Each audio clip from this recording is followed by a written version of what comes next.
मैं doctor Vinod Kumar Sharma, associate professor, department of business administration, government PG college, Deoli, Rajasthan. आज मैं हमारे महाविद्यालय में लागू एमडीएस यूनिवर्सिटी के पाठ्यक्रम के अनुसार जो बीकॉम पार्ट में सेकंड पेपर है उद्यमिता के आधारभूत तत्व, उस पेपर में मैं आपको उद्यमिता के विकास की विचारधारा के बारे में बताऊंगा।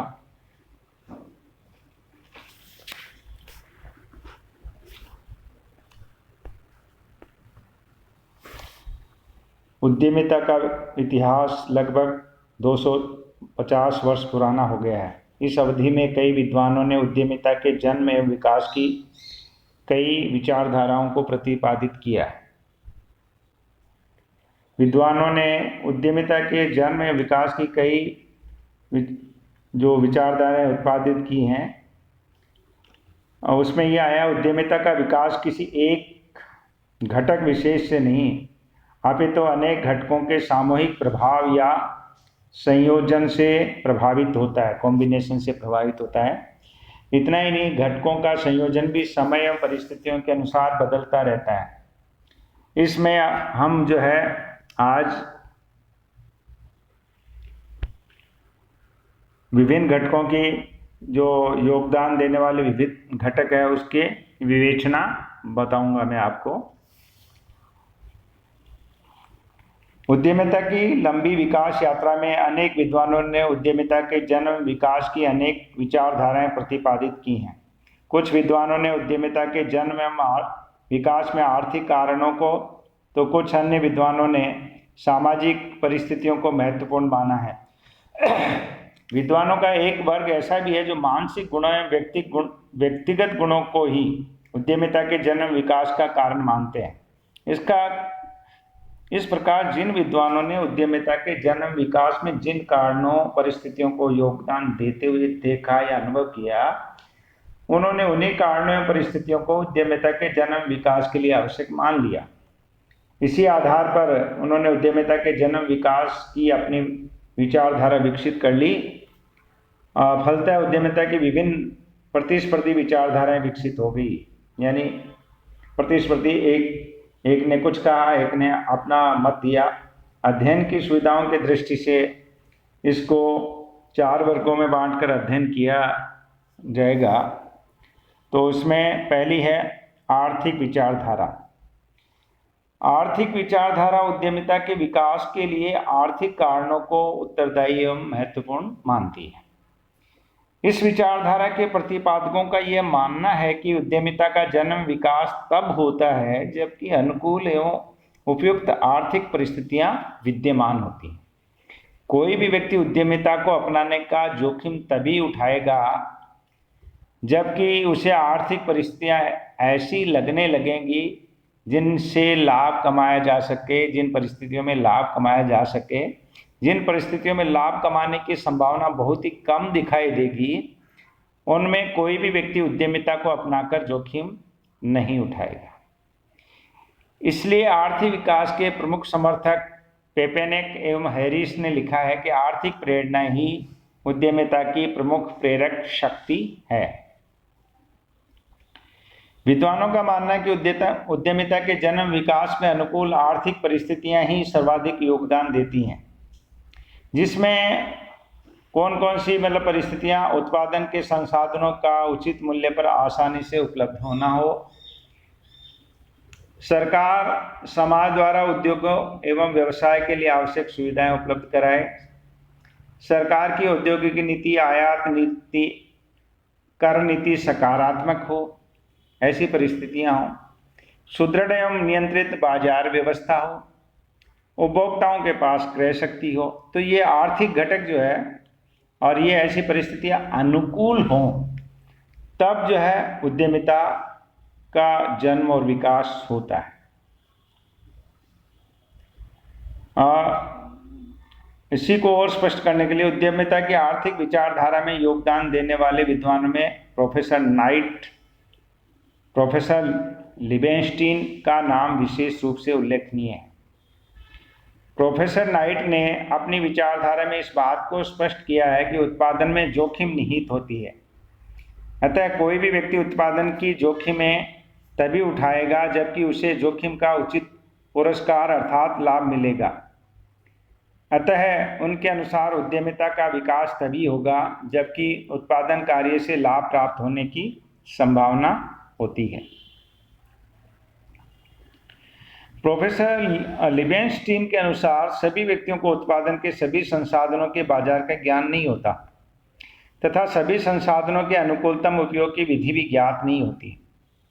अतः उत्पादन कार्य के संबंध में ज्ञान की बहुत बड़ी खाई होती है। जब इस खाई को पाटने की संभावना दिखाई देती है तब उद्यमिता का जन्म एवं विकास होता है। उद्यमी बाजार संबंधी तथा उत्पादन के संसाधनों की उपलब्धता एवं उत्पादकता की पूर्ण जानकारी रखता है। फलतः वह उन सभी संसाधनों का अनुकूलतम प्रयोग करने की स्थिति में होता है। इससे वह संसाधनों को समाप्त कर सकता है, अकुशलता से समाप्त कर सकता है और उत्पादन की जोखिम उठाकर लाभ कमाता है।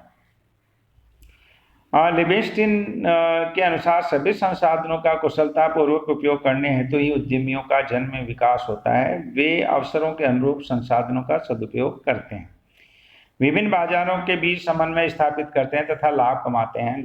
नाइट तथा लिबेनस्टीन की विचारधाराओं का मतलब कैटेगरी वाइज, विचार वाइज भी अध्ययन अगले टॉपिक में आएगा।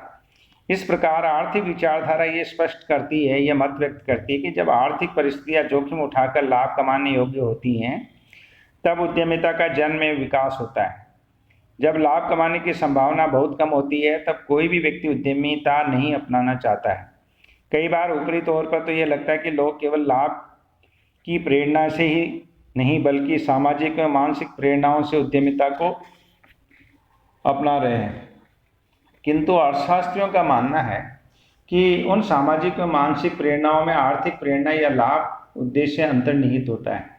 अतः अर्थशास्त्रियों के अनुसार सकारात्मक परिस्थितियां जिनमें लाभ कमाया जा सकता है उद्यमिता के जन्म विकास के लिए उत्तरदायी एवं सहायक होती हैं। आर्थिक विचारधारा के अनुसार उद्यमियों में निम्नांकित यानी जो कुछ प्रमुख गुण होते हैं वो क्या है? इनमें आर्थिक परिस्थितियों को पहचानने एवं आंकने की क्षमता होती है और उनमें लाभ के अवसरों को पहचानने एवं लाभ कमाने की क्षमता होती है। उनमें लाभ अर्जित करने की संभावना होती है। उद्यमियों में संसाधनों के अनुकूलतम उपयोग करने की क्षमता होती है। उद्यमियों में विभिन्न बाजार क्षेत्रों में उपलब्ध लाभ के अवसरों को पहचानने एवं उनमें लाभ कमाने की क्षमता होती है। उद्यमी में बाजार की परिस्थितियों के अनुसार तत्काल निर्णय करने की क्षमता होती है।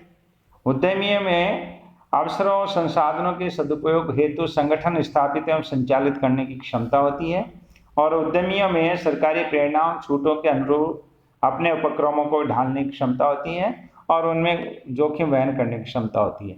तो ये आर्थिक सब चीज़ें इसमें काम करती हैं और उनके अनुमान काम करते हैं, उसके अवसर और उनके सदुपयोग करने की क्षमता वो सब काम करती है, जोखिम उठाने की क्षमता सब काम करती है। दूसरी कैटेगरी है वो है विचारधाराओं की।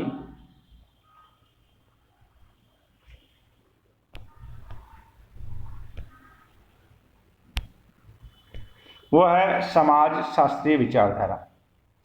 समाज शास्त्रीय विचारधारा ये मत प्रकट करती है कि उद्यमिता का जन्म विकास कुछ प्रकार के सामाजिक, पारिवारिक एवं व्यक्तिगत परिस्थितियों के अंतर्गत ही होता है। सामाजिक एवं सांस्कृतिक मूल्य व्यक्ति के समाज की अपेक्षाएं, लोगों की सामाजिक एवं पारिवारिक पृष्ठभूमि, लोगों की स्वयं की विशेषताएं एवं उनका व्यवहार, समाज में उद्यमियों की भूमिका, रोजगार के वैकल्पिक अवसर, धार्मिक आस्थाएं, समाज में लोगों को प्राप्त अधिकार आदि सभी को सामाजिक परिस्थितियों में सम्मिलित किया जाता है। इन सभी के सम्मिलित प्रभाव से ही कोई व्यक्ति उद्यमिता अपनाने या नहीं अपनाने का निर्णय लेता है। क्रोक्रान ने लिखा है कि उद्यमी समाज का आदर्श व्यक्तित्व माना जाता है।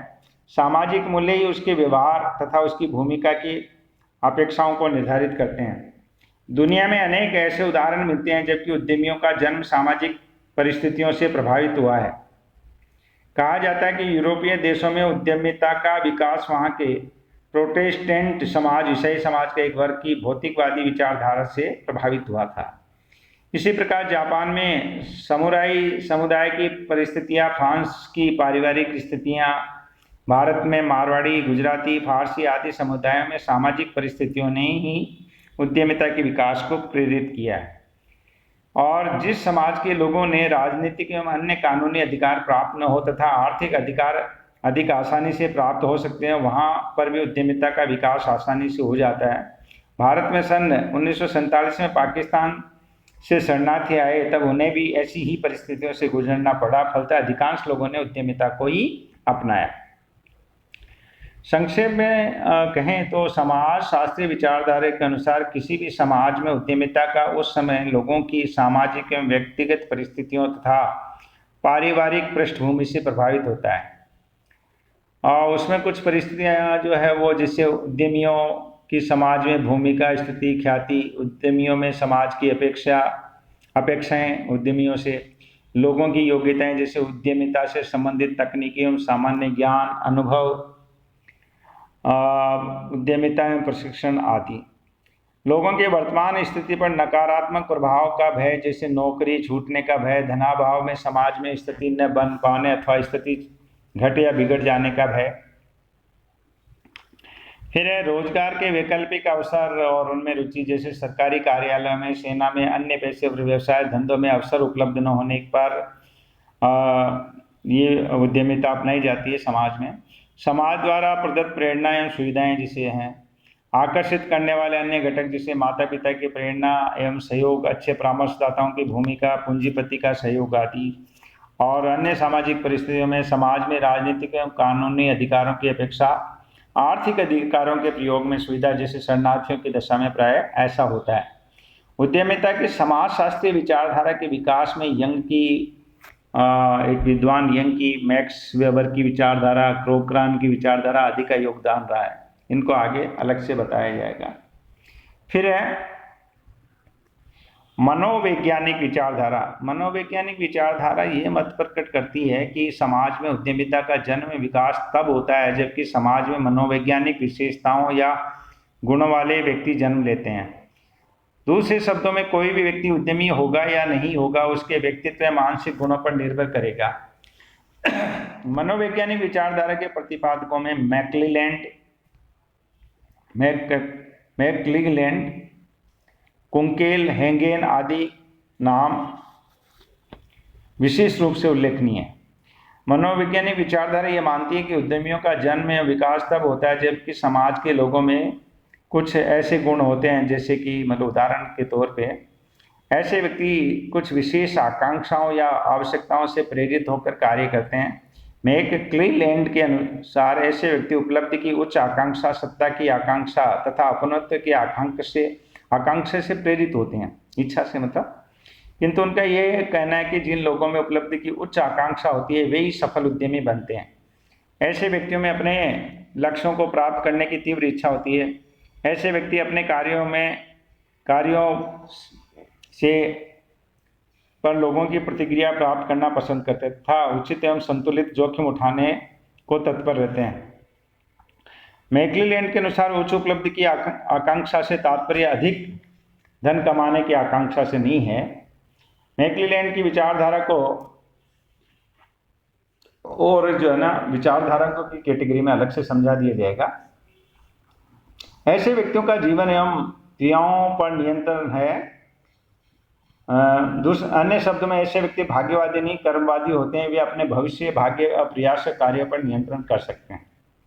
ऐसे व्यक्ति जो नवाचार करने की अंतर्दृष्टि एवं अंतर्प्रेरणा होती है। ऐसे व्यक्तियों में समाज में अपनी स्थिति को विस्थापित होने से बचाने एवं उनमें सुधार करने की तीव्र इच्छा होती है। और ऐसे जो व्यक्ति हैं इस विचारधारा वाले, उनमें अंतर्ज्ञान होता है जिससे वे भविष्य में झांक सकते हैं और उनमें उचित एवं संतुलित जोखिम उठाने की भावना एवं क्षमता होती है। ऐसे व्यक्तियों में सीखने की क्षमता एवं गति अधिक तीव्र होती है। ऐसे व्यक्ति सामाजिक दबावों एवं भावनाओं के आगे झुकते नहीं हैं। ऐसे व्यक्ति हाई स्कूल स्तर यानी मतलब किशोरावस्थाओं से अच्छा कार्य करते हैं, अच्छे परिणाम प्राप्त करते हैं, और ऐसे व्यक्ति सफलता का रिकॉर्ड बनाने और राष्ट्र सेवा के लिए प्रतिबद्ध होते हैं।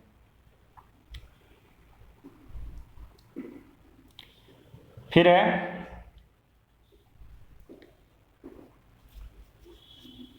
अगला जो है वो चौथा है समग्र विचारधारा। वर्तमान युग में उद्यमिता की व्यापक विचारधारा का विकास हो गया है। व्यापक विचारधारा के समर्थक ये मानते हैं कि उद्यमिता का जन्म विकास केवल एक ही प्रकार के घटकों के प्रभावों से नहीं होता। उद्यमिता का जन्म विकास तो आर्थिक, सामाजिक, सांस्कृतिक, पारिवारिक, मानसिक तथा वातावरण संबंधी घटकों के सामूहिक प्रभाव से होता है। इन सभी घटकों के अनुरूप संयोजन से ही समाज एवं देश में उद्यमिता का जन्म एवं विकास होता है। पारिक एवं नाडकर्णी ने लिखा है कि उद्यमिता अनेक घटकों का परिणाम है। वह कम से कम 4 प्रकार के घटकों के समूहों से प्रभावित होती हैं। उनके अनुसार 4 घटक जो है वो है व्यक्तिगत घटक। उद्यमियों का जन्म विकास समाज के लोगों से होता है, अतः समाज के ऐसे लोग जो किसी विशेष कारण विशेष से प्रेरित होकर किसी उपक्रम की स्थापना करते हैं, संचालित करते हैं तथा उसका विकास एवं विस्तार करते हैं, ऐसे व्यक्ति अपने परिवार एवं समाज में बड़े होते हैं। वे अपने पारिवारिक एवं सामाजिक मूल्यों से सीखते एवं प्रभावित होते हैं तथा उन्हें अंगीकार कर लेते हैं। इनमें सामाजिक एवं पारिवारिक एवं सामाजिक वातावरण से उनकी शिक्षा दीक्षा होती है। इनमें उद्यमिता की भावना उसी पारिवारिक एवं सामाजिक पृष्ठभूमि से प्रभावित होती है। अतः किसी व्यक्ति के व्यक्तिगत घटकों का समूह उद्यमिता के जन्म एवं विकास को प्रत्यक्ष रूप से प्रभावित करेगा। फिर सामाजिक सांस्कृतिक घटक। उद्यमिता के विकास में सामाजिक सांस्कृतिक घटकों का भी योगदान होता है, किंतु ये घटक प्रायः उद्यमिता के जन्म एवं विकास को अप्रत्यक्ष रूप से ही प्रभावित करते हैं। व्यक्ति से परिवार एवं समाज की अपेक्षाएं, उद्यमी की अर्थात जोखिम वहन करने वाले की समाज में स्थिति, रोजगार के वैकल्पिक अवसरों के प्रति समाज का दृष्टिकोण, कार्य स्वतंत्रता एवं स्वावलंबन का समाज में महत्व आदि घटक उन व्यक्तियों को प्रभावित करते हैं जो उद्यमिता को अपनाना चाहते हैं। दूसरी ओर ये घटक उद्यमिता के लिए उपलब्ध सहायता व्यवस्था को भी प्रभावित करते हैं। फिर सहायता व्यवस्था संबंधी घटक। उद्यमिता के जन्म विकास को उद्यमिता के लिए उपलब्ध सहायता व्यवस्था भी प्रभावित करती है। सहायता व्यवस्था घटकों से तात्पर्य उद्यमिता के जन्म विकास में योगदान देने वाले घटकों तत्वों से। इन घटकों में सरकारी प्रेरणाएं, आधारभूत ढांचा का संरचना, संसाधनों की उपलब्धता जैसे विद्युत, परिवहन, संचार, तकनीकी विकास एवं सुविधाएं, प्रशिक्षण सुविधाएं, व्यावसायिक सहयोग, वित्तीय संसाधनों की उपलब्धता एवं शर्तें, गैर सरकारी संगठनों की सहायता, शोध एवं विकास की सुविधा आदि को सम्मिलित किया जा सकता है। तो ये घटक जो हैं उद्यमिता विकास को प्रभावित करते हैं। फिर है वातावरणीय घटक। समाज या देश का वातावरण लोगों को प्रभावित करता है। फलतः यह वातावरण उद्यमिता के जन्म विकास को प्रभावित करता है। देश का आर्थिक वातावरण, सामाजिक वातावरण, राजनीतिक वातावरण, वैधानिक वातावरण, जननांगीय वातावरण, भौगोलिक वातावरण, तकनीकी वातावरण, शैक्षणिक वातावरण आदि सभी उद्यमिता के विकास को प्रभावित करते हैं। इस प्रकार स्पष्ट है कि पारिक एवं नाडकर्णी की उद्यमिता की व्यापक विचारधारा उद्यमिता के जन्म विकास में विभिन्न घटक समूहों को महत्वपूर्ण मानती है तथा सभी के प्रभावी संयोजन से ही उद्यमिता का तीव्र गति से विकास होता है। उद्यमिता की एक व्यापक विचारधारा में एक नाम और है, जॉन क्यो ने भी प्रतिपादित किया है। ये विचारधारा भी इससे पारिक एवं नाडकर्णी की विचारधारा से मिलती जुलती है। जॉन क्यो ने करीबन 4 घटक ही बताए हैं जो मैं बता रहा हूँ। पहला घटक है उद्यमी के व्यक्तिगत एवं व्यक्तित्व संबंधी घटक जो है, जिसमें उसका व्यक्तित्व, चातुर्य, अनुभव, मानसिक भावनाएं, प्रेरणा आदि सम्मिलित होते हैं। सेकंड है उसके कार्य संबंधी घटक, टास्क संबंधी घटक, जिसमें उसके अवसरों को पहचानने की क्षमता, साधन एकत्र करने, उनका सदुपयोग करने की क्षमता तथा नेतृत्व प्रदान करने की क्षमता को सम्मिलित किया जाता है। थर्ड है वातावरण संबंधी घटक, जिनमें संसाधनों की उपलब्धता, ढांचागत आधारभूत संरचना की उपलब्धता, प्रतिस्पर्धा की स्थिति, सामाजिक एवं सांस्कृतिक मूल्य, सरकारी नियम एवं नियमन व्यवस्था, तकनीकी के शोध एवं विकास की स्थिति, ये वातावरण संबंधी घटक है। सरकारी आर्थिक नीतियां, जननांग की संरचना आदि घटकों को भी सम्मिलित किया जाता है। और चौथा है संगठनात्मक घटक, जिनमें संगठन का स्वरूप, संगठन की नीतियां, नियम, प्रक्रियाएं, संगठनात्मक संस्कृति, संगठन के मानव संसाधन, संगठन में संचार व्यवस्था आदि घटक जो है ये उद्यमिता के जन्म में विकास को प्रभावित करती हैं। तो इस तरह से ये जो चार हैं ये जन्म में विकास को प्रभावित करते हैं। आर्थिक विचारधारा, सामाजिक विचारधारा, मनोवैज्ञानिक विचारधारा, और एक कुछ विद्वान जो है जिसमें मैंने बताया जॉन केओ एवं पारिक एवं नाडकर्णी, ये ऐसा मानते हैं कि चारों घटक मिलकर ही, जिसमें व्यक्तिगत सामाजिक सहायता और संगठनात्मक और वातावरण संबंधी घटक हैं, ये मिलकर ही उद्यमिता के जन्म में विकास को प्रभावित करते हैं। धन्यवाद।